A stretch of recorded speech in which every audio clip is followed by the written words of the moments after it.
Mbalamusizaako bannayuganda kansubire nti muli bulungi buli omu gy'oba osinzira okulaba akatambi kano gye kanaakusanga. Malowooza amalikodinge oba mu bifaananyi bitambula ze tuyita video. Mujje baliko gye mukakalabya mwenna buli omu gy'osinza okulaba akatambi kano. Ali ewaabo bwe ku butaka saako naawe yagenda okunoonya ekigula Magala Eddiba yonna gy'osinzidde nkulamusiza kansubire nti oli bulungi. Nga bulijjo sikola nsobi nsooka babuuzaako besiba nabo kwetola ensi yonna. Buli omu omanyi nti wafuluma Uganda, passport yo ne bagikuwonamu nti ofulumye obeera mu diaspora. Kale bw'otyo nkulamusizaako. Abali ku lukalu lwa America mbulamusizaako buli kibuga n'essaza.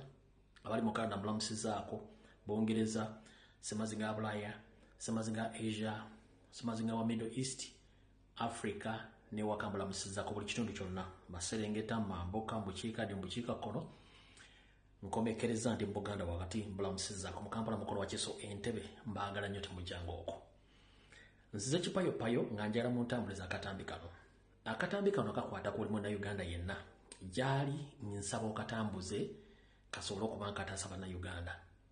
Ngenda kwogera ku nsonga zigenda kubeera nga 3 naye ng'esinga obukulu kyekinyusi ekitawanya buli munnayuganda yenna eyandiyagadde okuva mu bwavu ne yeetondawo ekintu n'ava mu bufuge obw'okunoonya emirimu. Kuno kuli abasomye, abatasomye, naye nga baagala okubeera nti beetandikira emirimu basobole okuba nga nabo bakozesa abantu oba nabo okwebbula okuva mu bwavu naye ng'ekibalemesezza kyeki. Ye sisitimu enfu etayambyeko bannayuganda okwebbulula mu ngeri yonna esoboka. Sisobola kutandika vidiyo eno nga simaze kuyisaawo ebigambo byange bino. Okusookera njala kusaasira mwenna abaviiriddwako abaabwe. Kitalonyo ddala abali mu mbeera Mukama bagumye abakingirize kubanga era yagaba yajjawo. Famire y'omugenzi kati taata waffe, muganda waffe, jjajja waffe omugenzi kati Alex Mukulu, famire mwenna Buluganda kona mikwano Mukama bakingirize era bagumye musobole okuyita mu njege eno. Nyogera obajjukiza mwenna gye muli nti ebiseera ebisinga mugenda okutegeera obukulu bw'omuntu oba omugaso gw'omuntu oyo ng'amaze kugalamira mu ddiiro wali. Kati abamulinako information oba ebyafaayo ne bajja ne boogera ebintu batasobodde kwogera mu bulamu nga waali. Mu Uganda tulina omuze era kugenda gukula. Simanyi gwatandika ddine nga guvudde wala nnyo. Okusiima omuntu mu bulamu kyekyandibadde kisinga obukulu ne mutasiima nga afudde. Olw'ensonga omuntu oyo wabanga agalamidde wali omwoyo gwe Mukama yagumuggyemu nga wasigadde mu mubiri kiba kitegeeza ne bwe munaayogera ne munaasonda ensimbi ne munaakola mutya ne mujubisa ajja kuba takyasobola kuwulira kye mugamba. Ebintu bino mwandibadde nga mutegeka ne muwa abantu ebimuli byabwe nga bakyali balamu. Bw'oba olina ekikumi kyoyagala omuwa kimuwe ng'akyali mulamu. Bw'oba oyagala tulayo ku myamboozi tula nayo myemboozi. Bw'oba oyagala mutendereza ku birungi byakoze mutendereze ng'akyali mulamu. Naye omuze gw'okujja okutandika okubeera ku lumbe lw'omuntu ne mwogera likodi zonna ensi zebadde temanyi abamu ne mugamba ono abadde mukwano gwange enfanfe naye nga mu biseera bye eby'okusoomoozebwa tosobodde kubeerawo. Muganda wange okusoomoozebwa kwo omugenzi tagenda kuwulira oba omuliddemu olukwe. Oba omugenzi abadde yeeyisa atya. Buli muntu alina embeera ze ez'obuntu. Nkidda buli muntu alina embeera ze ez'obuntu.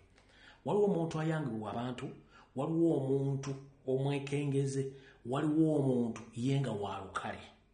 Kati olina okumanya muntu ki gw'odiringa naye. Abantu abasinga obungi temusooka kusoma bantu. Omuntu gw'odiringa naye osooka omusoma. Aseka ddi lwabeera omunyiivu, ddi lwayagala okubeera mu bantu. Ompulya bulungi nnyo biki byayagala biki byatayagala. Eriyo abantu nga tebadumibwako. Eriyo abantu ye nga mukuŋŋaanya ekizza agenda nakyo. Eriyo omuntu ng'asunguwala mangu. Eriyo omuntu nga tasunguwala. Eriyo omuntu nga yeesonyiwa mangu. Eriyo omuntu nga teyeesonyiwa. Kati mulina okumanya. Naye okufa kwa taata waffe, muganda waffe, munnayuganda, munnabitonde Alex Mukulu kundaze ebintu bingi nnyo era bingi nnyo binjigidde mu kufa kwe. Omukama muwummuze mirembe byonna byamusobako abiteeke ku minzaani abigatte ne byakoledde eggwanga okulituusa walirese naddala mu kuzimba mu industry eyebiyiye mukama omusajja omwe kyasinga okwagala bwe bulamu n'okuma family gyalese.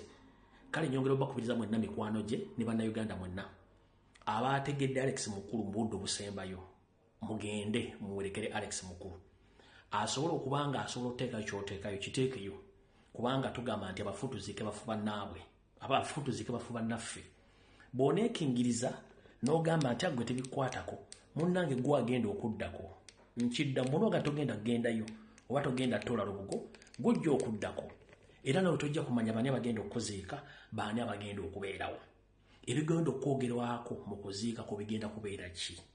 Kati mbasaba mwenna buli alina kyasobola genda osinkane abaateeseteese okusiibula muganda waffe taata waffe munnabitone Alex Mukulu.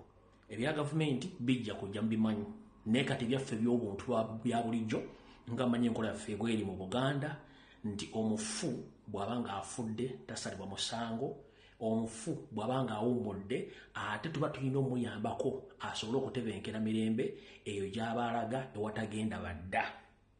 N'olw'ensonga eyo mwenna ababaddewo aboogedde bimwogedde mubaliwo balira wabula nga nfundikira mu Katonda mbaako mbeegayiridde bw'oba olina omuntu ng'omumanyiko ekyenjawulo ekintu ekyo mukyogere ng'abantu bakyali balamu. Bw'oba olina omuntu kyoyagala omuwa kimuwe ng'akyali mulamu tomulinda kufa oyo okojjoyogere bingi nnyo. Ensobi bannayuganda tugiveemu.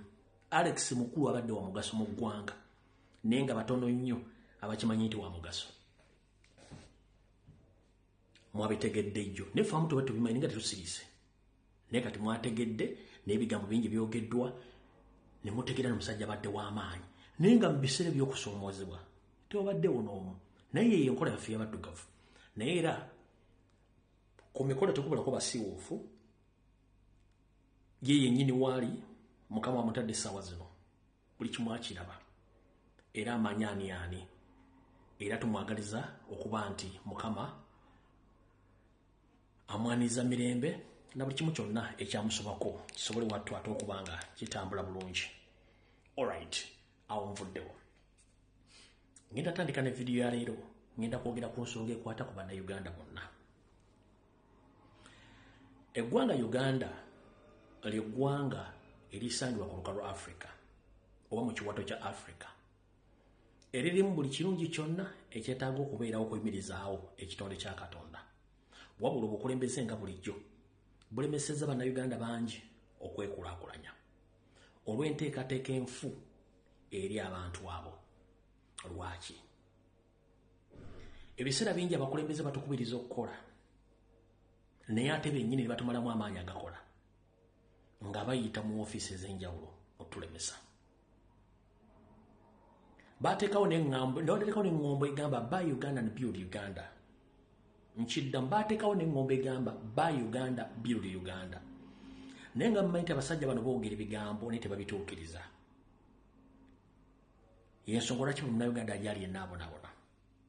Uganda ne bannayuganda abagirimu be bantu abangu ab'okufuga kubanga beetandikira obulamu bwabwe nga tebalinze gavumenti kubatandikira bulamu ekitali mu nsi ndala yonna.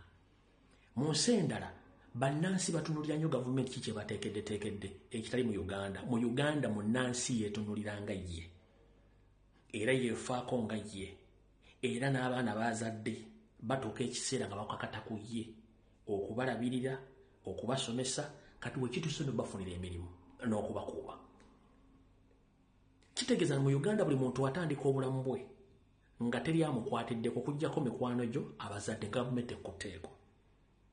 Era mu Uganda w'osanga ne baguddewo enjega era munnayuganda afuba okwerabirira nga talinze mukono gwa gavumenti ng'oggyeko ababuufu b'endowooza balowooza nti balina kuwa babuweebwa ate n'ogwo omuze gugenda gukula ogw'okulembeka okkuba oluseke ogwo omuze gugenda gukula ate omuze ogwo guli mu basajja kati mukendeeza omuze gw'oluseke. Njagala bajuliza buli kyokola ku social media oba mu community eriyo abaana abato abalaba ebintu ebyo nolowooza nti bintu bya bulijjo. Buli lw'oteeka omuntu mu mbeera nti ye wa luseke tasobola kwekolera kitegeeza nti ogenda kuliyetinga abantu bangi nnyo abalina endowooza nti balina kuwa buweebwa. Olaba Bank of Uganda tesobola kugaba ssente za bwereere. Olaba ne NGO zikusaba project mwe zigenda oteeka ssente. Olaba n'ebitongole by'ensi yonna okuteeka ewantu ssente omala kubeerawo kintu. Naye gwe n'otuula omusajja omukulu omukazi omukulu nga nti nze ndi wa Luseke Pro Max Ultra. Ekyo tekigenda kukulaakulanya famire, tekigenda kukulaakulanya ggwanga. Kati ngenda basaba. Mwenna gye muli, muwulirize emboozi ya leero, mugitegeere bulungi. Bannayuganda bangi abagezezzaawo oba bagezezzaako okwetandikirawo bizinesi bafune ekigula magala eddiba. Abantu bano bizinesi zaabwe bakomekereza nga zifudde. Abantu bangi bagezezzaako okutandikawo projekiti bakomekereza projekiti zino zigudde. Abantu bangi bagezezzaako okuleeta ba investors ku personal levels bakomekereza nga ba investor balemeddwa nga ne bizinesi zigudde. Abantu bangi bagezezzaako okutandikawo amasomero bakomekereza amasomero gagudde. Abantu bangi bagezezzaako okugenda mu mabanka w'okwawula okutandikawo bizinesi bakomekereza ebintu ebire balemye. Lwaki? Waliwo enkola eri mu bitongole bya gavumenti, waliwo enkola eri mu bannayuganda eyatojja kuzimbawo nga nange nzimba, nga yabayambibwako ebitongole bya gavumenti, okuli ekitongole ekiramuzi, okuli ekitongole ekikwatisa amateeka ekya poliisi, okuli ekitongole ekisoloza emisolo Uganda Revenue Authority, okuli zibbanka, okuli bamanerenda n'abalala. Bano bafubye nnyo okulaba nti basuula bannayuganda abatandikawo bizinesi ez'enjawulo ng'abayigiriza.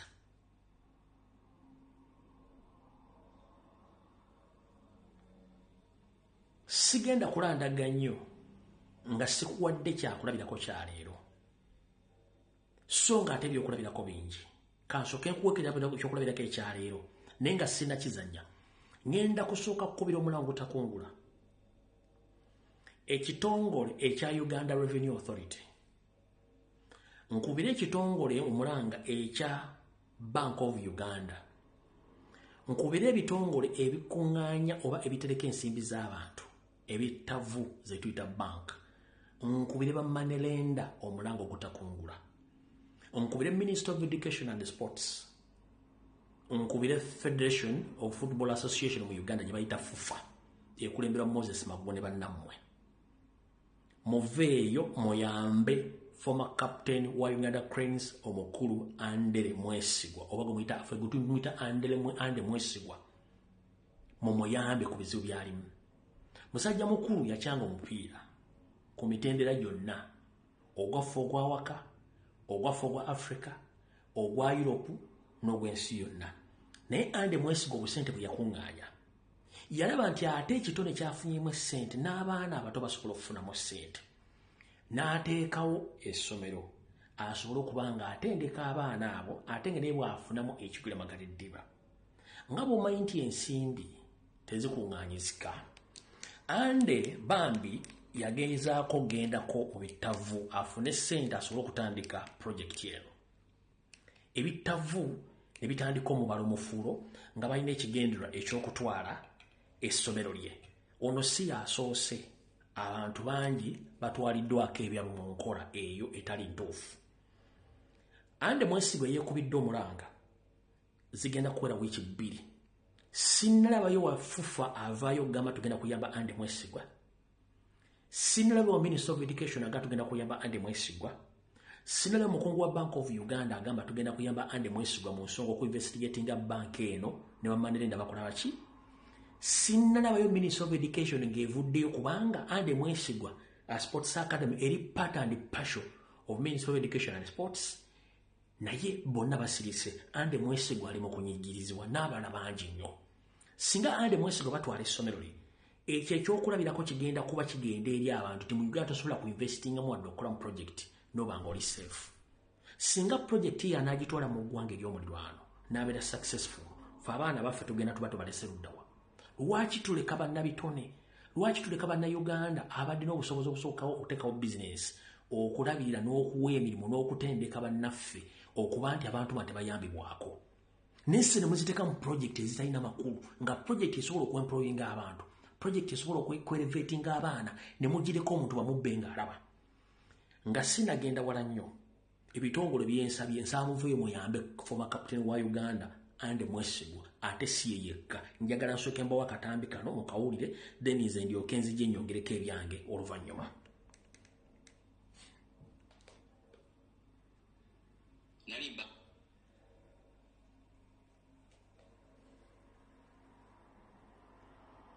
Nali banking and Equity. Wait a minute.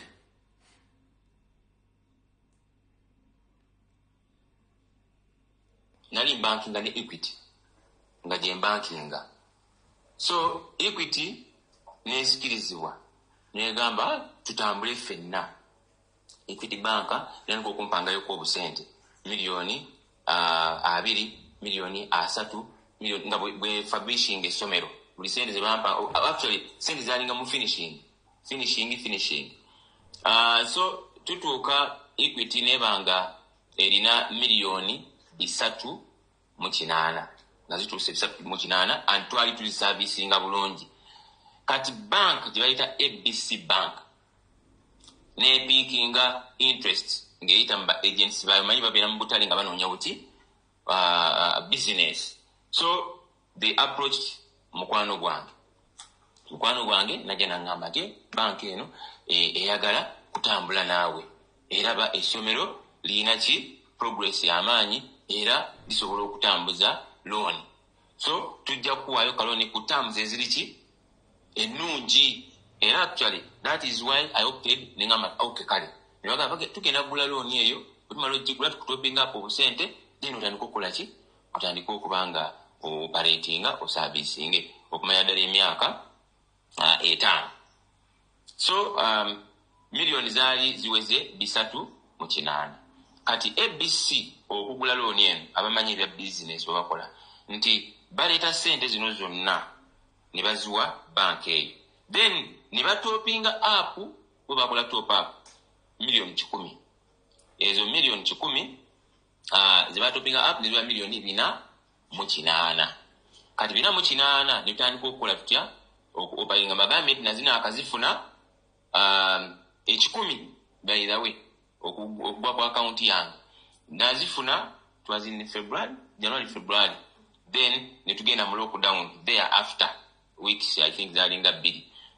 Yeah. So niziwera milioni 4 mu 8 niziba nitandika operating tugwa mu lockdown naye twasigala tuwaayo mu lockdown because that is what the bank was saying nti mubeere nga muteekayo tetuyinza kubeerawo nga so nitubera tuteekayo milioni 5 10 like that mu lockdown kati tumaliriza lockdown tuvulawo official nenkwata emilioni 2 mu 3 ezembagambye nti nasasula nenzija loan mu areas zaali milioni 2 mu 3. So wonna omugatte bw'ogattako ne sente zetuwadde bank ne taamu ewedde because wetwakoma okusasula eno taamu kasita baatandika okutukyankalanya ne tusitopinga okukola ki okubanga tusasula naye taamu ewedde twasula milioni 40. So awamu twakasula milioni eziwera 4 ku looni eyo. Okay. So kahistory ke kunsuubira kati yo bank egambe kati banka yo yagenze mu maaso ne computing ebintu byabwe negamba mbwe mmanja akawumbi kamu mu milioni 3 nga loan bagirightinga off mu 2024 2024 so 2024 Oluganda nti nawo lumukyakalanya mu katono but it is okay 2024 mwezi gwa June bagirightinga off loan ejjukira mbagambye nti bakikola mu bukyamu because bali bakamala okufuna sente ezijja loan mu areas. Yes. So kati ate bavaawo ekyembi nti ba issuinga akapapula nga kagamba nti batucharginga interest per month 30%. Ekyo kyesimanyi oba kiri mu mateeka oba kiri luddawa 30% per month. Ebipapula we tubirina. Initially, what was the Initially, the interest was 23. Okay. But after the write-off, nibateka with 30% and per month. So bobaze bakalitratinga ebyo bintu byabwe nga bibiri paka mbaka umbikamu mwe milioni 3. Nga ne sente zino actually muloni yonna teziwera. Naye sawa za kakati bagamba zikola zitya wato ngobaze esente zitwali tulimenti okubanga tusasula butaloni etandika na namagoba gabukwegayi teziwera milioni teziwera biliyoni emu mu milioni 3. So awe tugambidde nti wetuviiriddeyo nti wano waliwo obutali bwenkanya mulimu obukumpanya era n'okwagala okubanga fetufiirizibwa. So kati gwe mulango ogwo esente zezo nsubira muzitegedde okuva ku milioni 3.8 kati bagamba ziri biliyoni emu mu milioni 3 ngaye twakabasasulako emilioni eziwera 4. Alright.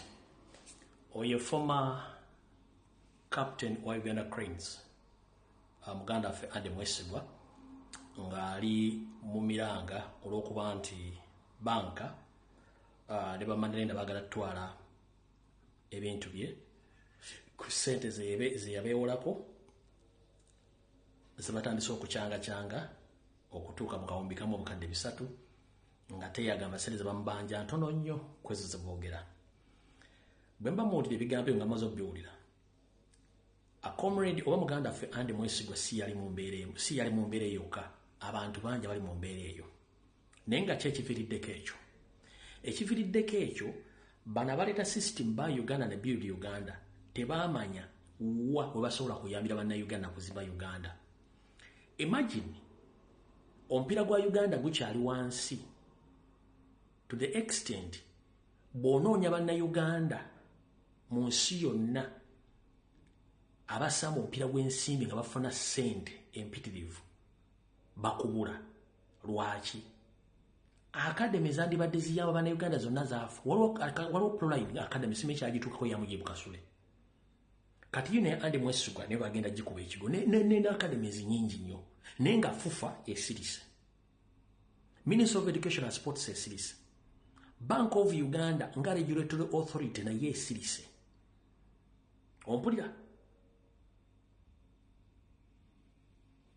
Kati ngenda kusaba Ministry of Education and Sports, ngenda kusaba FUFA, Bank of Uganda muyambe Andy Mwesigwa. 1. Academy eno ng'oggyeko okuba nti yiye yagitandikawo. Academy esupportinga Uganda, ezimba ebitone, egenda kuvamba professional football, bagenda kuba tebayamba ye, bagenda kuba beeyamba ate bayamba n'eggwanga, agenda kuba employing abantu, ba coaches, ba physician, baani bonna n'aba maintaining academy buli kimu kyonna essomero eryo. Kitegeeza nti akulyetinga employment. Kati bwe mbanga temusobola kuyamba muntu ataddewo project esobola okuemployinga abantu nesobola okuelevatinga ba footballers, mugenda kuyamba ani? Kyokka nga FUFA ekimanyi nti ena ne ssente ziva mu FIFA okudevelopinga talents mu Uganda, nga former captain wa Uganda Cranes Andy Mwesigwa ali mu financial crisis ate y'ekifere, ate bagambe tasobola kusasula ssente zino. No, ne bamufutyanka ate ng'obuzibu ennaku zino ensimbi tezikola kiteziriyo. Ngenda kusaba ebitongole byenkowodde bannayuganda mwenna muveeyo muyambeko Andy Mwesigwa asobole okuva mu yontateeno ate nga si yekka. Byebigambo byagadde okwogera ku Andy Mwesigwa, kati kangende ku nkola endala.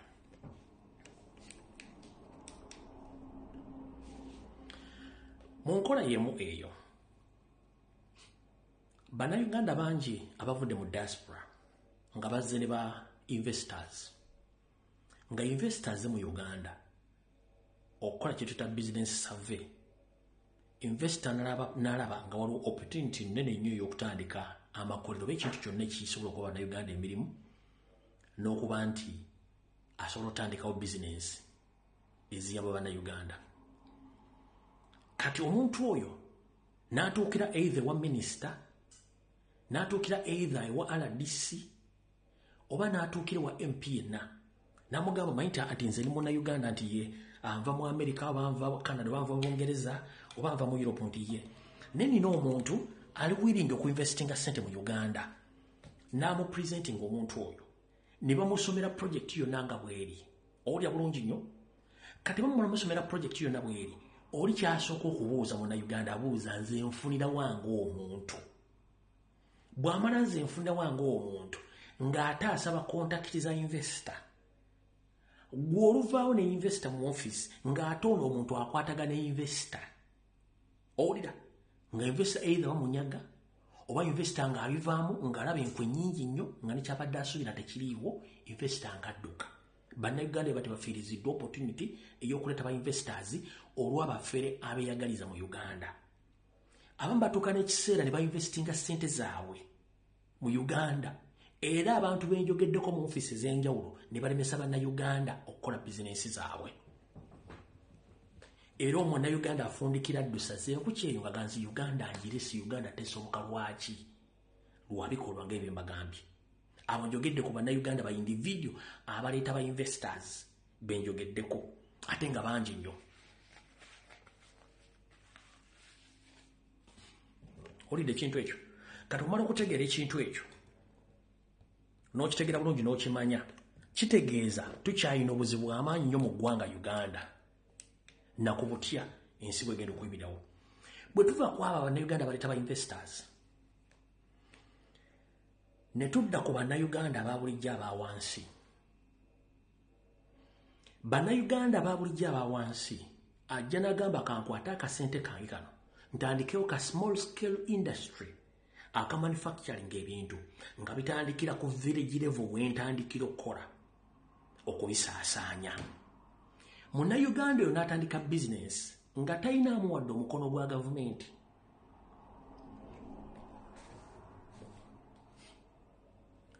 wabula business eno bw'etandikawo n'abanga atandise okubanga alabaka akamunyenye wano oba oliawo Uganda Revenue Authority ng'ejja KCC ng'ejja abantu abatamanyikiddwa nga bajja nga batandika okukola okunoonyeza ku bizinensi yo oba oliawo nga bakuba omusolo ng'omusolo totaleka okujja mu ki okujja mu bizinensi so nga ate mu nsi ezaakulaakulana local investor yenna atandise ka bizinensi bakuwa abantu abasobola okuyambako okugayidinga bizinensi ye neekulaakulanye etya oba factory ye bakuwa ekiseera ekigere ne bakuwa obudde n'otandika okuzimba bizinensi eno kati abantu abo batandika okukola nti bizinensi etandise okukula etandise okuyingiza then government awo 11 neyingiramu netandika okusoloza omusolo nga bakuwadde ebbanga eggere omala okwetetenkanya ebyo biri mu nsi z'abazungu ne mu nsi za Africa wabula mu Uganda olunaku lw'otandisewo bizinensi oba wiiki mu wiiki bbiri omwezi ate bba bajja okusoloza omusolo nga bajja ate omusolo tebajja gusoloza mirembe bajja gusoloza kusuula kubanga nekyagenda okusuulira bizinensi yo tamaze kola kunoonyereza bizinensi eno wagitandika otya eyingiza etya esaasaanya etya ekozesa abakozi bameka ekyo tebakifaako batunira butunduzi munnayuganda atandise bizinesi nomandika tugenda kujjawo ninga n'omusolo gw'omuggyako togumanyi okitegeera bulungi nnyo kati n'emisoso gye muteekawo bizinensi eyo etandika okubanga erina okubeera emisoso gisukkiridde obungi n'obutaagaliza bungi bannange mulekera obutaagaliza bannayuganda oba oli mu kitongole kya gavumenti naye ng'omanyi nti olina obutaagaliza kiveemu bano abantu bamulemesa okutandikawo bizinensi ezigenda okuyamba bannayuganda mujja balemesa okuba nti beeyagalira mu ggwanga lyabwe n'okuzimba eggwanga Uganda njagala sooka kubuuza goba investor bameka bamanya bali ba foreign investors bameka bamanya bali China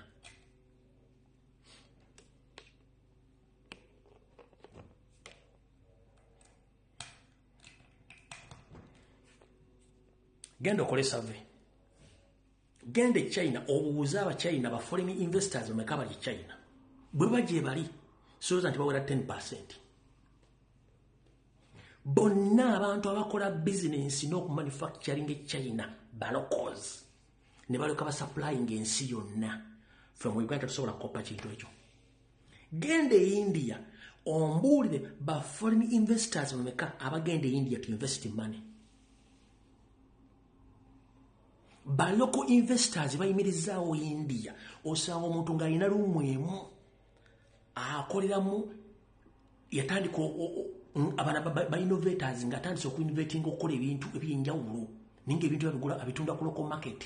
Okitegeera bavaawo ne bagaziwa neffe mu Uganda tekiriwo. Buli atandika kwa business revenue gwe yagala okufiirako, buli atandika kwa business tekanso gwe yagala okufiirako, buli atandika kwa business gwe baloga, buli atandika kwa business gwe batta. Kiki kigenda maaso? Eggwanga ligenda kulaakulana lityanga naye abantu bannansi abalina okuyimirizaawo economy tembawa opportunity chance kuyimirizaawo bintu bino.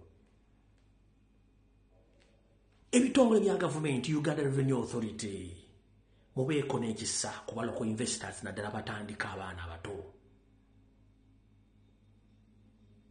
Mubeeko n'ekisa ku bannayuganda abasuubula. Weeteeke mu bigere by'omusajja ogw'okubya omusolo ogusinga emmaali gy'aleese singa obadde ggwe. Nkubuuza mwana muwala ali mu Uganda Revenue Authority, nkubuuza director wa Uganda Revenue Authority, naawe atambula ogenda okusoloza omusolo ogwo. Omusolo gw'okuba omuntu oyo guli more than his capital singa obadde ggwe nga gwe nannyini business eyo, gwe nannyini emmaali gye baleese ku booda, n'okuba omusolo gusinga emmaali gy'aleese singa obadde nga gwe bagukubye, obadde ojja kulya bulungi. Lwaki mukola ebintu bye muwulira nga nammwe bijja batuusaako obulabe ne mbikola bannammwe? Naye nga gw'okubya omusolo oyo gw'olemesezza emmaali ye, tugenda okwetola bw'ayinza okuba nga alinako relative friend, owulira, oba cousin wo gwali related to, oba gwe bali mu business y'emu, oba nga somehow somewhere nti omusajja osinga abadde successful wandyekanze nga n'owooluganda lwafunyeyo emirimu. Lwaki mutunuulira nnyo wano okumpi ne mutafuna kifaananyi kirala nnyo? Bannayuganda bangi abasuubuzi bavudde mu business nga n'amayumba gaabwe bagatutte, batutte emmotoka zaabwe, batutte amataka gaabwe, batutte ebizimbe basi lwakuba nti baagala no. Ng'ekizibu kivudde mu Uganda Revenue Authority olwa just a mere officer atasobola kukola assessment ntuufu kubanga mufuna orders from above. Newankubadde ofuna orders from above nti bakuga mubijjiko omusolo mungi musooke mugabe bakama bagambe nti bwe tuba twetaaga economy okutambula n'okuliyetinga job opportunities mu Uganda, baloko investors balina okuwa priority okubasalira ku misono ba tax holiday. Lwaki muwa aba foreign investors tax holiday ya myaka 10? Munnagala musabula muwadde tax holiday ya mwaka.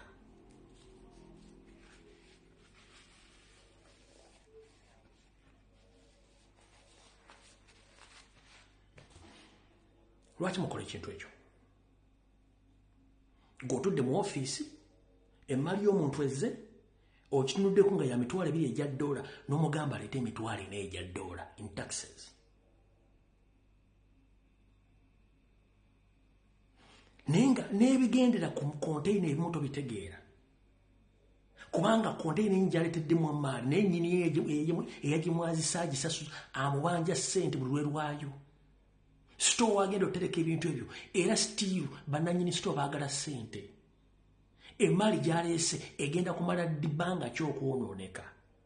Jjukira buli maali lwedirenga mu konteyina oba lwedirenga mu port, lwedirenga mu store eza Uganda Revenue Authority eruzinga value ne customers basaasaana kubanga abantu bangi abalina business abalina ebyamaguzi birakatale. Kitegeeza nti ono omumya opportunity y'okutunda emmaali yadde yasuubule. Basajjamu aba Uganda Revenue Authority mweddeko.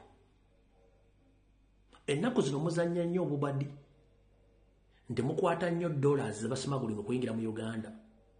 Tubalaba kati mwafuuka nammwe nawafuuka diversion eri mutandika okudivertinga abantu. Such investigation zibeera private. Ne mukifudde lunye mwagala kulaga nti mukola nnyo. Tosobola kukola nnyo nga munyigiriza baloko investors. Tosobola kukola nnyo ng'onyigiriza Uganda business community nga ate ba foreign investors mubalese batambula free. Temukyasobola kuregulatinga who's supposed to trade where. Uganda yafuuka open market ku buli muntu yenna. How dare you leave the foreign investors to trade in the same markets like the locals? Tikiriyo mu nsi yonna.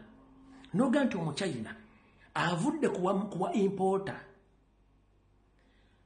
n'ava kuwa distributor n'ava kuwa wholesaler n'afuuka retailer n'amaana afuuka omutembeyi oba street vendor. Street vendor oba retailer oba wholesaler ebisigalayo bannayuganda balocals. Eno local investors tebalina kuyingirayo. Local investor yalina okubeera either street vendor, retailer oba wholesaler.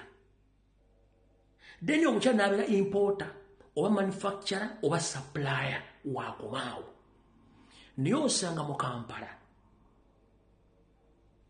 ng'omuchina vendor n'abayindi ba street vendors be ba retailers, be ba wholesalers, be ba suppliers, be ba distributors, be ba importers, be ba manufacturers. N'obuuza kati local investor oba the local Ugandan agenda kola mulimu ki mu structure. Kitegeeza trade mujereseri open to foreigners. Which foreigners wano waliwo nga bagenyi anytime they are going. Wabula muna Uganda tagenda kuvaawo. Muna Uganda agenda sigalawo. Odira otyo omuntu agenda osigalawo nga tagenda kuvaawo. Nga ne ssente zajja mu businesses in fact azizza mu saturation. Nengo oli ssente zimumulekedde akole mu all structures of trade. 80% agenda kuddeyo azisindika ewaabwe zifuluma eggwanga. Oba otegera lunaku ki?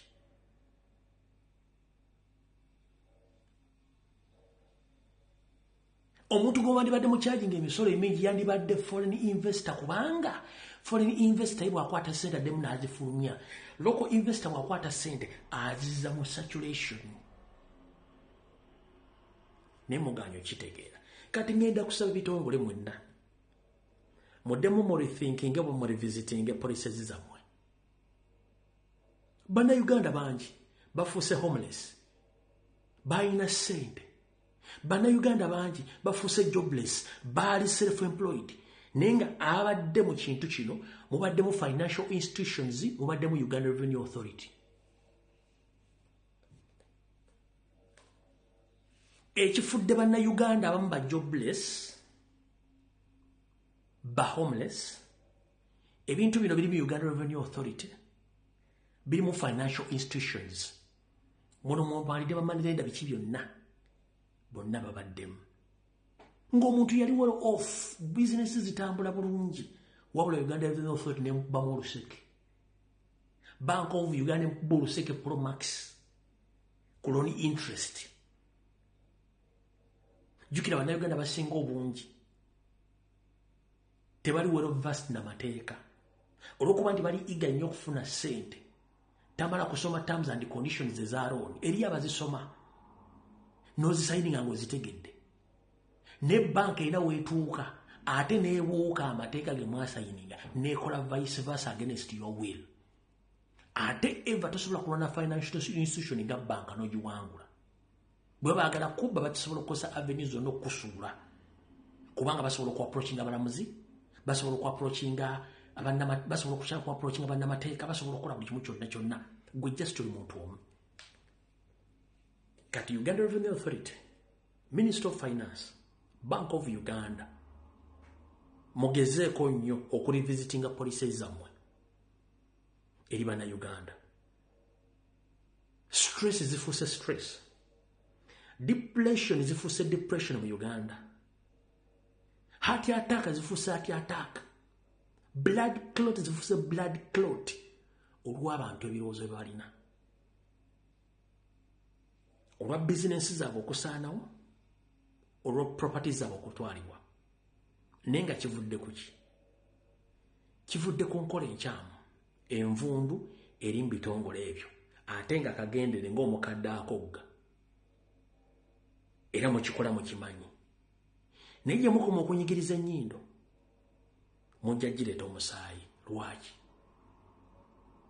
buli lwomma ow'omunju n'ow'ebweru oba tozimbye wa munju oba ozimbye wa bweru ne bw'onooba okuba enduulu ow'ebweru si yasooka okujja ow'omunju yalina okujja kati bw'obanga ow'omunju wamunyiiza tolina kyogenda kukola bannyabo ne bassebo mwenna bali mu bitongole byemmenye wammanga awo mwerabidde nti muli bannayuganda newankubadde abamu buusibwa obunnansi bwammwe naye abaana bo gye basomera n'aboono gye basomera enguudo kw'otambulira n'abano kubatambulira osula mu nju n'obasula mu nju owulira bwe bafuna ekikyamu ekinaabataasa kinaabeera luddawa bajja tunuulira ggwe agamba nti oli bulungi naye ng'ate ekitufu okimanyi nti singa watondawo embeera esobola okwanguyiza buli munnansi okubeera obulungi tewandibaddewo buzibu mu mbeera eyo naye gye mukoma okwefuula nkyesirikidde nga munyigiriza bannayuganda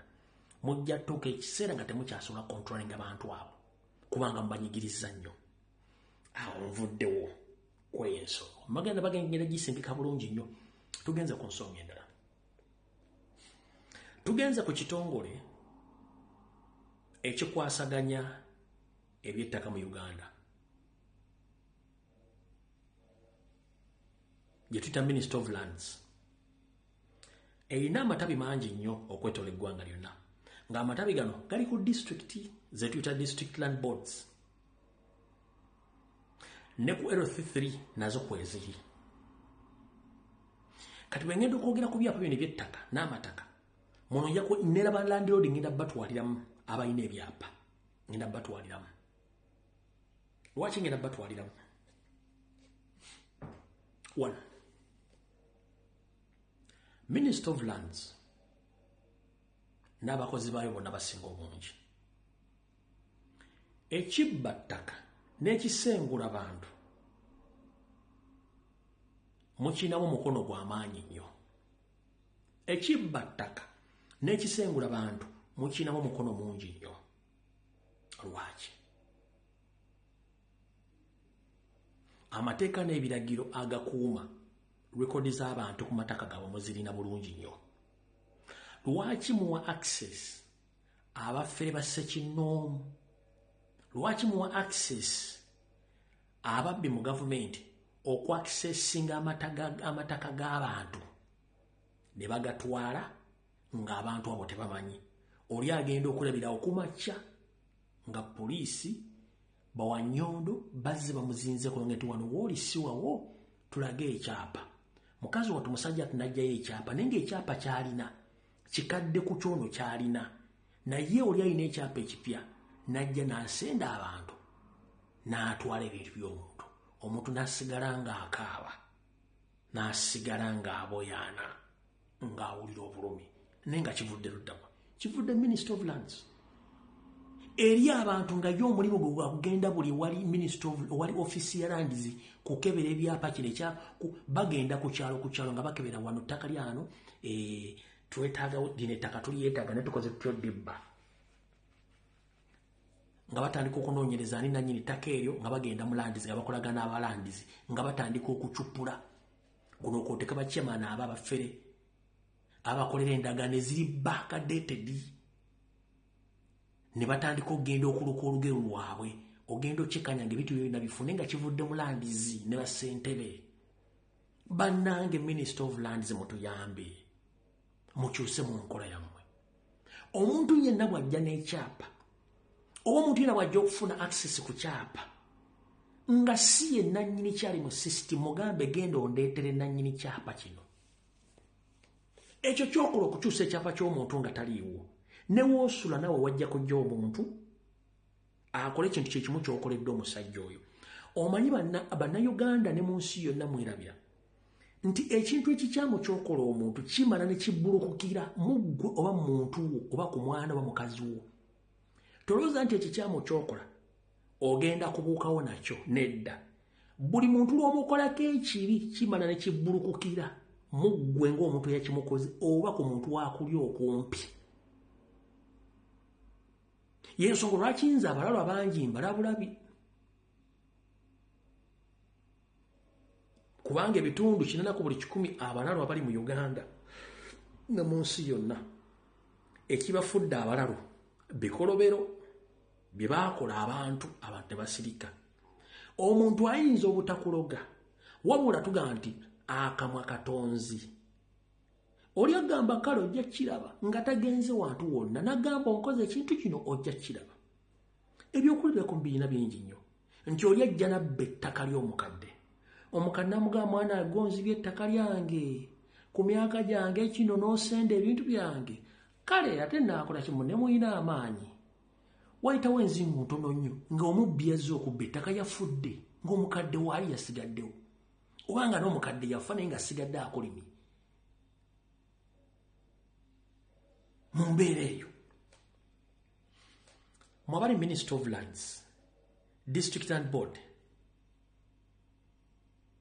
Sub-County Land Boards, bambi muyambe abantu mu ngeri esoboka. Otherwise abantu bangi bali homeless olw'ebitongole byammwe kuba tebikyafaayo okukuuma rekodi z'abantu. Omuntu wajja okebera ku kyapa ky'omuntu mugambe please njagala letter of authorization ng'eva wa muntu oyo akukkiriza okebera ku kyapa kino. Oba njagala transfer forms nga ziri mu mannya go ng'oli yazikusayininze. Oba leeta omuntu oyo practically nannyini kyapa ekyo ajje wano akonfaminge nti yakuwadde obuyinza okukyusa ekyapa ekyo. Bwe kiba si kyekiri mulekeraawo okuteeka abantu mu depression. Mulekeraawo okuttisa abantu. Ebijja by'abantu babisenze. Amaka g'abantu bagasenze. Tewali kintu kizibu ku nsi kuno nga kuzimba kasiisira. Mwogera ku bintu byonna nti obulamu buzibu naye teri bulamu buzibu nga kuzimba nnyumba. Ewantu wogenda okuteeka ssente nga tezigenda kudda. Nga gw'olinako eyo gyekawuluba nakukolezaawo family. Oli najja n'asaanyaawo ekintu ky'olina mu bulamu obwo. Fabaddeko mu nsi zino ez'abazungu. Omuntu atalina waasula. At least weevuma ogenda Katonda akutwale. Nkiddamu omuntu atalina waasula kye tuyita address. Oba atalina nnyumba weevuma Katonda akutwale mu ggulu sangu n'ofuna osobola okwegikoluba. Naye ggwe n'ojja n'osenda akayumba k'omukazi. Ne bakakiyi kimu. Ne beka bakasiisira. Ne we baguloofa. Ne bammanso ne bera banka n'ojja ogisende. Nga toyimirirako kumanya bagula nsawo ya sementi. Tomanyi bagula mutayimbwa. Tomanyi bagula bbaati. Tomanyi ne basaawa ssubi. Wadde okutema emmuli. Wadde okusamba akadongo. Wadde okubajja olujja olw'embawo ddoteekamu. Naye ng'ojja owa obuyinza omuntu okujja okusaanya emaali y'omuntu. Abasajja balanzi wonna muli mukendeeze ku bikolobero byammwe. Abantu balina ebizibu, abantu balina ennaku.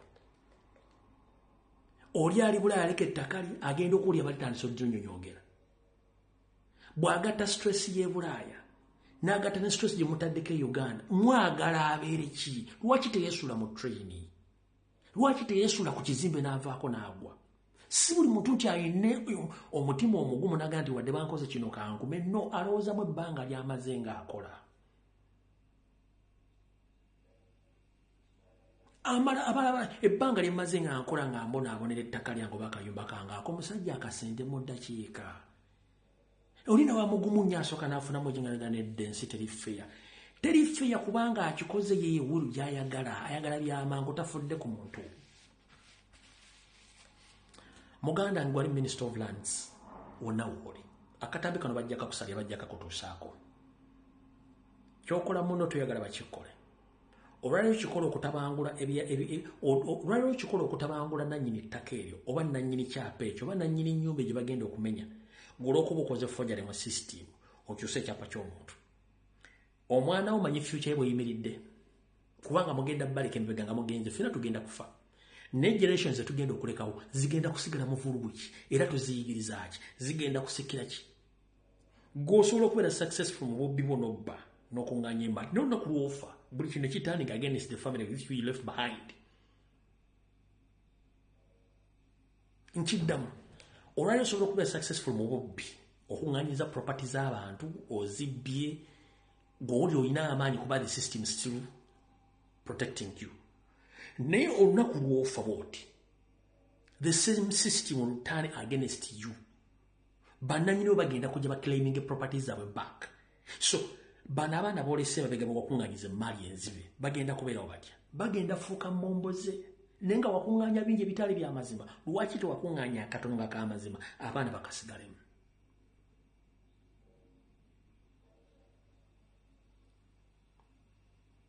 buno buli muntu akeera fuluba n'agenda n'awompuguma eriyo asula ng'akola n'asumagira ne ku musajja ate mukazi wattu naye nga ki ekimusumagizisa kubeera bulungi nakubeezawo famire ye waliwo baganda bafe bali mu diaspora nga emmotoka gyavuga zino emmotoka ezitambula eŋŋendo empanvu zitambuza byamaguzi nga ayinza nokuba nga mubulamu bwe bamaze mu Amerika emyaka nga 5 yapangisaako ennyumba emyezi 6 ng'ebbanga lyonsigi alibadde emmotoka ng'avuga kiro na misana ayingira Canada ayingira Amerika ayingira wa ng'anoonya nsimbi bamugamba nti ettaka lye balibbye mu bintu by'ekifere emmotoka eso asobola ogivuga omwaka omulala bagamba omwana akoze obwa seculiko mu Dubai Qatar Saudi Arabia okumala emyaka 6 bamugamba nti akayumbako baakasenze ng'abadde ayimirira okuva ku ssaawa emu mpaka ssaawa emu ey'akawungeezi katugambe house manager yava e Uganda nga ye breadwinner n'agenda e Saudi Qatar Dubai n'akola ayose famine niye yennyini yeyimuse ng'omwana oyo akolanga balubu ojja kubuuza balubu ekola eki bw'opangisa ennyumba oba ozimba ennyumba n'oteekawo masannyalaze n'ogiwayalinga ogula amataala ge tuyita balubu ogigula namu n'ogiteekamu n'eyaka balubu eyo ogijjamu efudde olyoka oteekemu enda kati n'abaana abasinga mu diaspora balinga balubu ogiteekamu ogijjamu efudde n'obulamu bwe buti obuli in normal life we work until death nkiddamu in normal circumstances with the human beings we work until we die the small time you get for holidays is not enough for you it's just called holidays or a certain period of time which they give you to relax a bit but then after you have to go back to hustle again that means there is no time to rest naye kati omuntu oyo mutadde mu mbeera kiyogano mulekamu ate abantu abali mu diaspora banyiiga mangu bw'agatta embeera gy'ayitamu endya gy'alyamu n'ensula gy'asulamu n'engeri gy'atatenkanyamu ssente ze yamunyumiza ebuuzi nti ettaka lyo simanyi bazze wano ne bakola batya ekintu kye kikyamu awo nvuddewo muza mukitegedde tugenza ku kitongole kye bayita Uganda Road Authority buno obakanjala bugende eri Minister of Works mukulu oba kati yaani kuba katumba bamujjayo tugenze ku Uganda National Road Authority mbalamusizzaako abakulu abali mu kitongole ekyo ekikola enguudo mu Uganda amaanyi gange nze Lumbuya nfunye okwemulugunya kungi nnyo okuva mu Bannayuganda nga bagamba ekitongole kyamu kyekikyasinze obubbi mu Uganda kyekikyasinze okubba ettaka kyekikyasinze okubba ebyapa kyekikyasinze obutasasula bitandika bitya bitandika nga mwe kennyini aba Uganda Road or Uganda Road sima Uganda sima kyonna kiki ekitongole ekikola enguudo mu Uganda ndoza kigwa mu Ministry ya Works mulina program ne road networks ez'eggwanga lyonna mumanyiwo bagenda okukola enguudo mu budde obuliwo obunajja n'obw'omu maaso mwe kennyini mumanya enguudo ze mugenda okukola leero enkya luli n'emyaka gye bulijja maapu zonna ne programu zirina ne mutandika okukola survey gye mugenda okukola amakubo nga mukebera emiwendo gy'ettaka properties ki eziriko family ekyenyangu baani abangu ow'okubba ne mutandika okunaabula emiwendo gy'ebibanja oba ne mulinnyisa emiwendo gy'ebibanja mugirinnyisa mutya wulira wano enguudo ezisinga obungi eziganya okukolebwa mu Uganda amazima gasigala gali nti ekitongole kyennyini ekya Uganda Road Authority kyekiremesezza enguudo ezo okukolebwa mumanya nti wano wagenda kuyitawo oluguudo mwe kennyini ne mugulawo poloti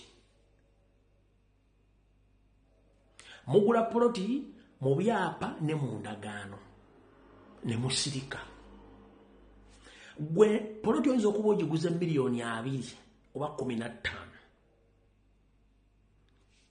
ne mugenda oluguudo lwonna ne mulugula ne mulumalawo ne musirika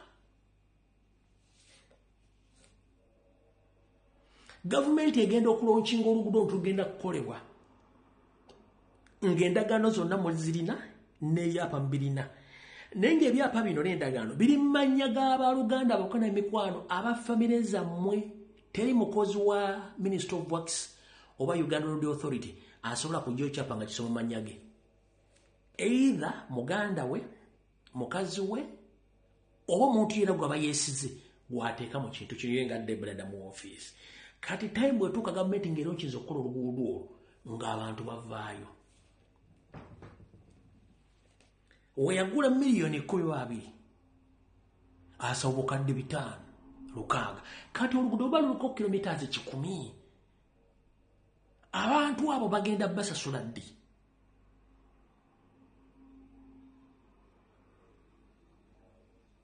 era sente zigenda kuvaawa nga mumuinflatinze land price mu kitundu ekyo kubanga you knew exactly that in such area in such a period of time wagenda kubeerawo oluguudo ne mutandika okugenda nga mugula buli wamu naye watali byapa mubyekubira tugenda kuvaawo dya kati ekyo mumala okukikola kati waliwo ekirala eriyo bannansi batagenda baguza n'agamba ekyapa kyange ne mujja ne mukola valuation y'ekkubo eryo werigenda okuyita n'ekitu kye mugenda otula ku kyapa ky'omuntu ne mugamba tugenda kuwa obukadde 10 ku ttaka lye lye muyisizaamu oluguudo ne mumusaba ekyapa na buli kimu ekyapa ne mukituusa mu Uganda Road Authority wa Minister of Works aba alina okusalako fuuti katugamba oba fuuti 3 oba fuuti 5 ekyapa kyonna ne mukibba omukadde temusasudde omwe temusasudde naye n'ekyapa kyennyini mukibba Uganda Road Authority mubbye ettaka ly'abantu mu ggwanga lyonna mulemedde ebyapa by'abantu muddize abantu ebyapa byabwe mwagaana basasula mulwawo okusasula ekyapa kye walina okusalako fuuti 3 oba 5 mukomekereza kyonna mukitutte bw'obanga olina salako fuuti 5 mukomekereza musazeeko fuuti 10 ne musigala ne mukulyeti ng'obwaba ku ttaka by'abantu abantu bangi nnyo be mubbyeko amataka Uganda Road Authority muddize bannannyini ebyapa byabwe ate mbasasula essente zaabwe kyekiremeseza amakubo amangi okukolebwa mu Kampala Mukono Wakiso Entebbe lwa buvuyo obuli mu Uganda Road Authority ne Minister of Works lwa bufero abantu bangi bafudde tebafunye byapa byabwe ebyapa by'abantu mbitereka wa era mu byagazaaki tugenda kulaakulanya ttya eggwanga ne bannansi okwegalira mu ggwanga nga obulamu bwa bujja obusookerwako mu babbi mubasaanyizaawo omuntu kasita omuggyako ettaka ne waateeka oluba obulamu obubusaanyizaawo naye ng'ekkubo limutaddeko ssente empya n'enkadde kyandibadde kyangu nnyo ddikola kubanga buli munnansi alina ettaka okwo yandiyagadde ekkubo likolebwe tewali munnansi asobola kuyinyisa miwendo gya ttaka lye ng'akimanyi nti kolansi agenda muyamba wabula mukikola kagende kubanga mwagala kubba bannayuganda mu okugaggawala mu lunaku lumu ekintu ekyo kirina okukolebwako mu Uganda Road Authority muddize abantu ebyapa byabwe musasule abantu ssente zaabwe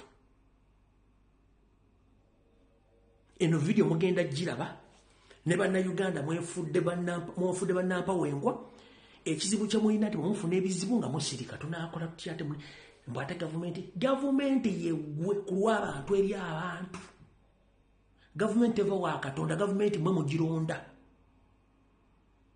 era akubba ali mu ofisi okubanga yalondebwa akutulugunya ali mu ofisi okuba gwa muyinza okutulugunya nkiddamu Uganda Road Authority musasula abantu nga nabo gisibufungize muze ebyapa by'abantu byonna mutemeeko bye mwasasulira bye mutasasulira mbizzeeyo era musasula abantu bwe mavaluatinga ku ttaka lyabwe n'ebimu bya bituufu mubawe ssente zaabwe obaddize n'ebiwandiiko byabwe fail to do so tugenda tandika okunyira kitongole ku kitonga tukikuba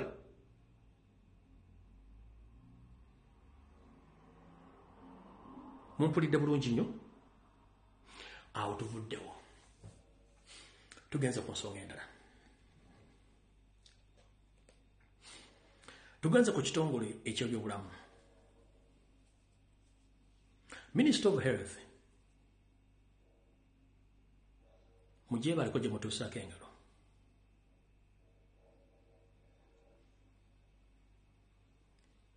agikulira okuva waggulu mu ministry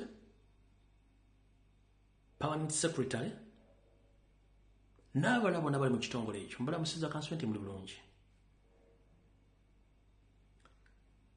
abantu bangi bafiiridde obulamu bwabwe olw'obulagajjavu lw'ekitongole kyammwe n'okwesulayo gwe naggamba nga omulimu ogwabateesa mu ofiisi eyo gubalemye gwegulwa omulimu ogusooka ekigambo kye bayita health bwe bulamu bw'omuntu temukyasobola kukwasaganya bulamu bw'abannayuganda butya Uganda yakefuga emyaka egisukka mu 5 n'okweyongera waggulu oba giri mu 6+ era temunafuna permanent solution ku bizibu ebigwa mu kkowe ery'obulamu bw'abantu ku ndwadde ez'enjawulo kyokka ng'abantu basasula omusolo oguvaamu ensimbi ezibasasula oguvaamu ensimbi ezigula amadagala oguvaamu ensimbi ezandiguza ebima byonna byetaagisa okujjanja bannayuganda kyokka nga nammwe temuli roboti mulwala naye wootuukira okubanga omukungu wa Minister of Health naawe okwata passport n'ogenda bakujjanjabira e Kenya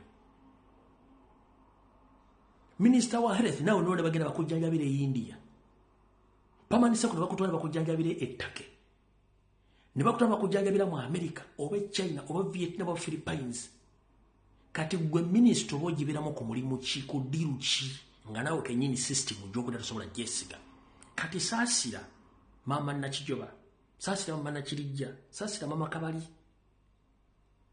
saasira Kagoda saasira abooli Atooki Mugisha ali eri wansi y'omulekedde ki era y'obulamu obutadde luddawa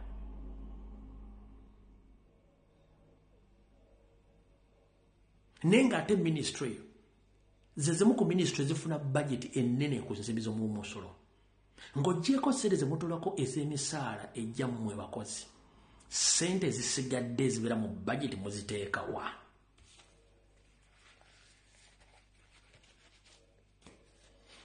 Minister of Health ssente zibasuubwa mu budget muziteeka ng'oggyeko ez'emisaala waliwo ssente ez'oggula amalagala gali ludda nga bannayuganda kati buli ddwale mu Uganda baliteekako pharmacy a private pharmacy nti omulwadde munnayuganda bamala omukebera ebimuluma ate alina genda bweru wa ddwale okufuna eddagala nga waaliguze pharmacy ya muntu wa first family oba pharmacy ya muntu sekinnoomu ssente zetubawo okugula eddagala under Minister of Health mu Uganda medical stores ssente muziteeka luddawa ssente ze babawa ogula medical equipments mu malwaliro ga Uganda ssente muziteeka luddawa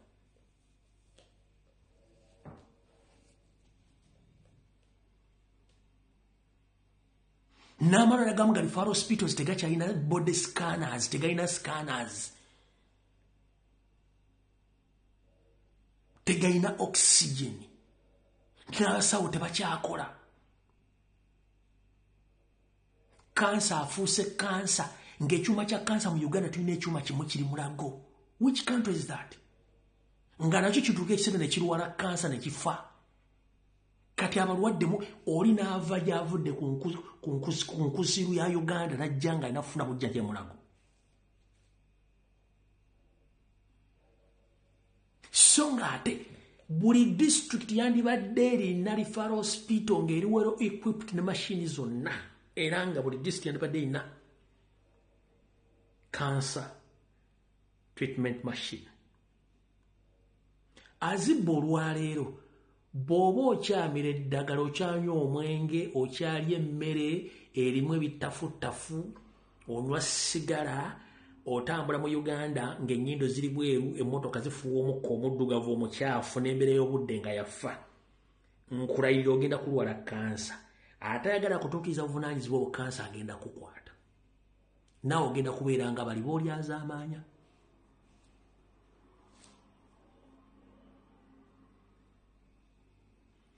Bwe mugula ebyuma ku ssente ze babawa mufa. Nze mbuuza bwe mugula ebyuma nga ssente bazibateeka mu budget mufa.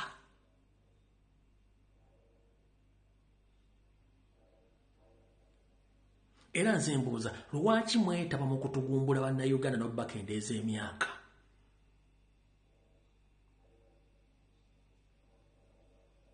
Dr. Dana Atwine, Dr. Ruth Acheng, n'abalala lwaki mweta mu program z'amagulu meeru okukendeeza emyaka gy'abannayuganda n'okusanya bannayuganda basibaga? Lwaki mweta mu kikolwa ekyo? Omwezi oguwedde omukulembeze gw'eggwanga liri eri America yagamba ekitongole kyonna ekivunaanyizibwa ku kusibaga abaana mbadde mbasibaga endwadde 18 kati mwina basibaga endwadde 6 ezisigadde tazeetaaga kuba yagenda okunyweza kati kina makulu. Lwaki mukkiriza amagulu meeru okwogezaako okusibaga bannayuganda bakendeeza obulamu n'obateekamu ebirwadde bitategerekese? Ffe bajjajjaffe babagemeranga luddawa? Njera kubuuza bajjajjawo bamugemera luddawa? Dr. Ruth Acheng, Dana Atwine n'abala mwina bajjajjammwe mwina bakitamu babuuze babagemera luddawa? Lwaki muddirira ebintu ebyokukendeeza obulamu bw'abantu n'okukendeeza entegera y'abantu? Muwoza abantu mu Uganda tebakyategeera obwana bunyiivu, obwana butwakaavu, akaana kajjanga akantu akakulu bweraliikirivu, kumbe mbadde mbukuba empiso obwana bwonna bujjanga bwakoowakowa tekagenda tuuka ku nsinga kanyiikaavu katuukwavu kubanga mukakuba ebintu bikatategeera mu lubuto lwa nnyina waako. Ne bwe kavaamu ssebo kasebo ne kanya musigala mukuba empiso mpaka emyaka ng'ebiri. Kimufa kino ensi. Nate kyewuunyisa mmwe abakola Ministry of Health buli kimu kimanyi musirika temwina kyemukolawo temutwalayo baana bammwe. Naye okwata otya puroguramu n'ogironkinga ng'okimanyi nti eddagala ly'ogenda okukuba baana babanofu nga gw'otosobola timukuba.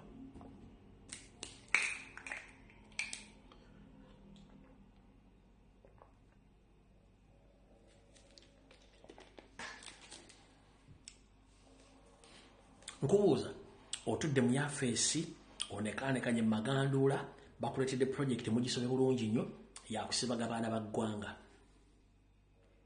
ne musoma elements components buli kimu kyonna ekiri mu malagala ne definition muzifuna zonna ezikwata ku ddagala sikubanga tebasobola bwa ddagala nga tebabulidde side effects za ddagala lino nabo mukola research ne mind kintu kigenda okukola kikyamu nestu ne mugenda mu maaso ne mutula mu office ne mulookinga project nenga gwe omwana wo muganda wo abaana abaganda bo bono balaatinga temukugenda nemukola ki wabula gwe n'okkiriza abalaba basibage ettima mwalijjawa gono tatula kwebuuza lwaki magulu meera agamba nti mu Uganda muwangala emyaka 45 oba 5 ye Katonda kubanga akimanyi ezo ssente ze babawa okusibaga abaana b'abannamwe ziri part and passion iyo kendeeza obulamu bw'abantu.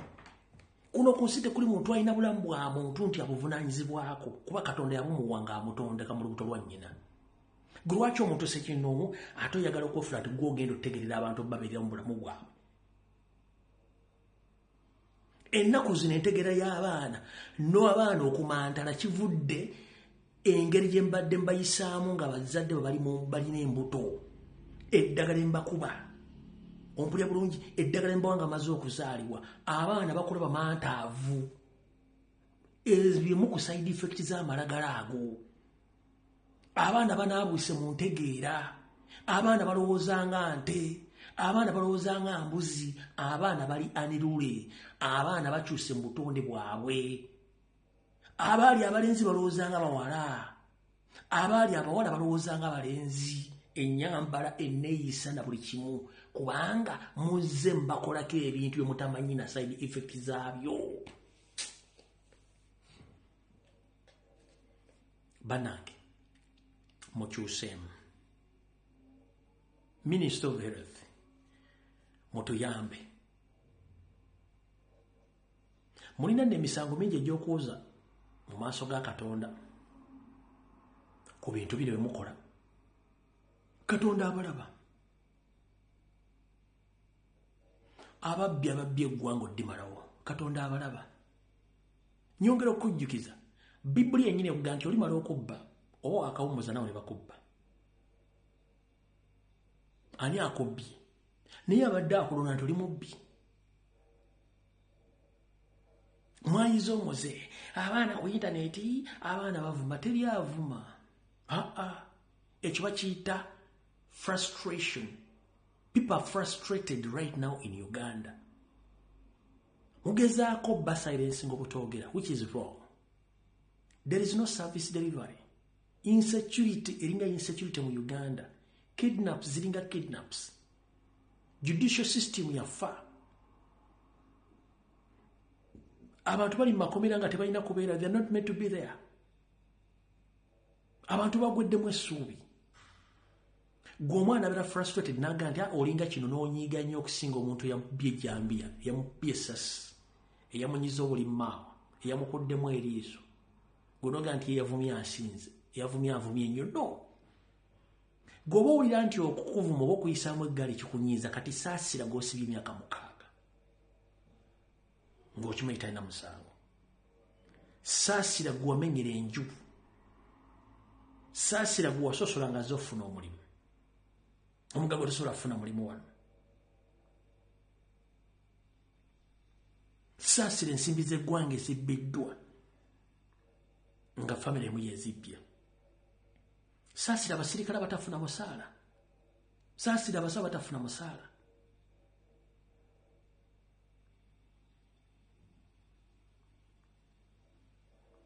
Ne gugamba abaana tebakuvuma kubanga baagala okuvuma. No, si engeri abaana abo gye baakozebwamu. Bemba temwagala abaana abo bayisaamu eggaali. Mukole nga mukole obuvunaanyizibwa bwammwe. Muleba n'abayisaamu eggaali. Ate no bakyabayisaamu eggaali. Time ejja ttoka nga tebakyasobola kuyisaamu eggaali nga balina kujja physical kati. Ate mu kujja physical bajja kubeera babi nnyo. Kubanga omuntu atalina kyafiirwa abeera mubi nnyo. Era toggulanga otya ku muntu atalina kyafiirwa. Ate aba atyaki. Buli kimu aba akisacrifice. Takyalina kyalina. Alina bulamu bwokka kati bulamu kaabwe yava olumu. Nyongera kibagamba bagandi mulina obuyinza lumubabba. Omuntu atalina kyafiirwa ng'omulemesezza obulamu aba mubi nnyo. Kansuke nkuweeko ebyafaayo. Omuntu ng'alina famire, alina omukyala n'abaana ne waasula n'ebintu bye, abaako kyafiirwa. Omuntu ng'alina omulimu nga gumusasula bulungi nnyo, abaako kyafiirwa. Omuntu ng'alina bizinensi ze nga zitambula bulungi nnyo, taba na kyafiirwa. No, abeera ne kyafiirwa era ne kya protectinga.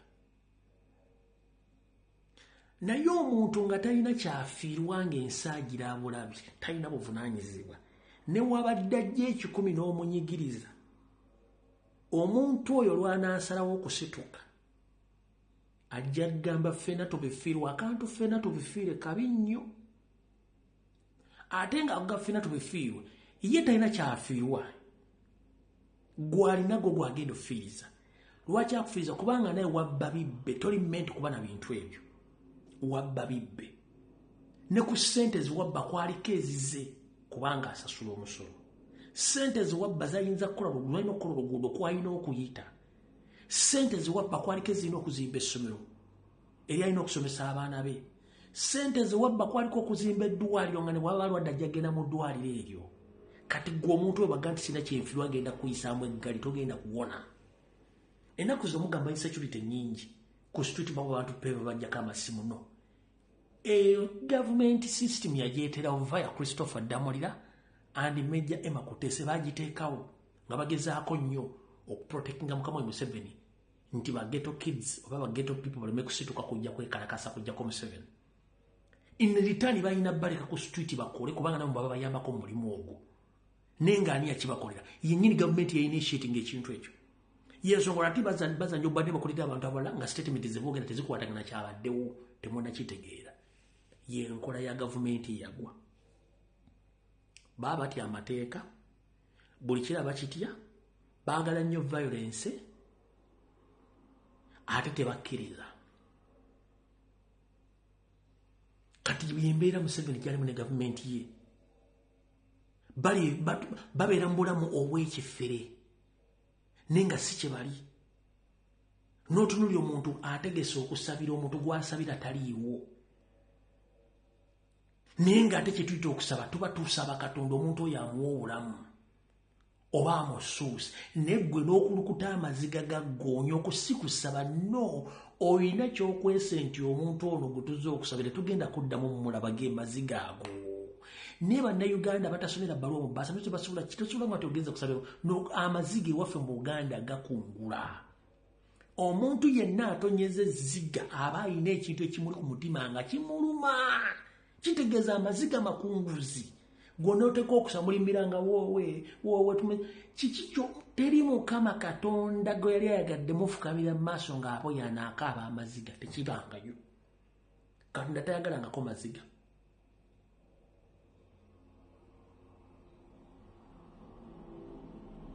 Nemwe ne muteeka okusaba buli lunaku maane mpaka lwakubiri fami naye nga muli maziga mukaaba mulaga munyolwa kiki ekyo ekibakaabisa kye mutasobola kugamba ggwanga.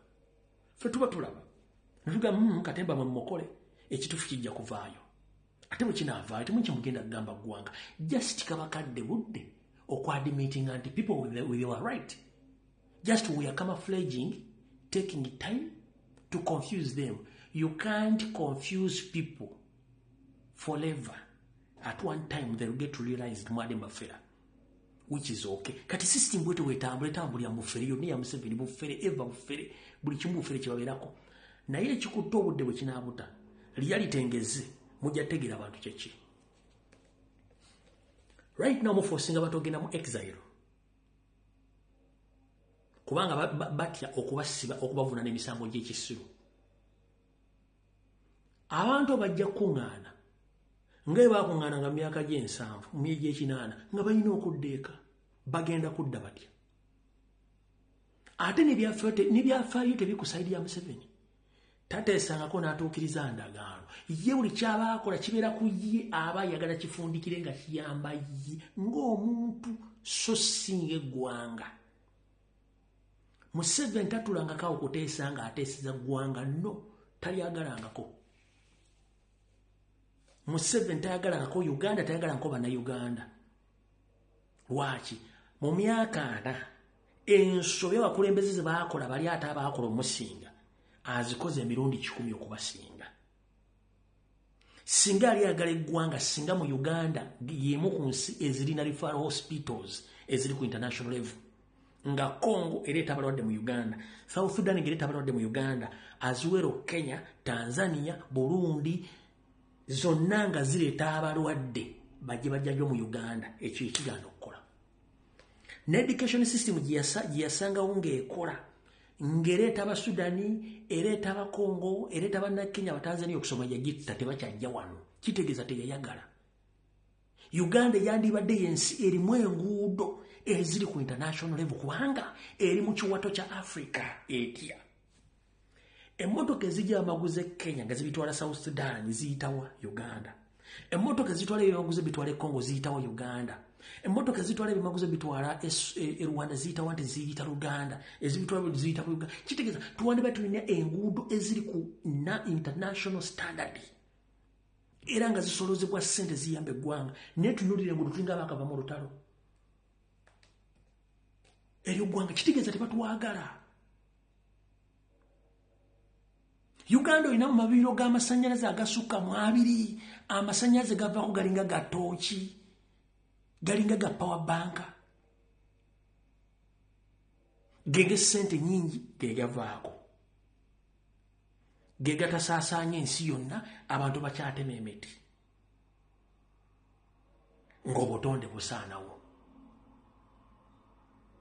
enkuba n'etonnya Kampala najjula emyala nejjujjula kyokka nga tulina ensi eyaffe eyina ennyanja wakati esobola okumira amazzi ago nga bwe kyali luvannyuma tekikyasoboka entobazi zonna muzizimbyeko buli kimu kyeddiza mumuluza muyinza okufuna emirimu mu ggwanga eryo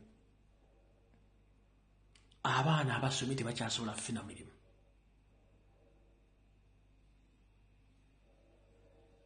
kale no akatambi kano kankawunzike tujja sinkana edda mukama nkuumire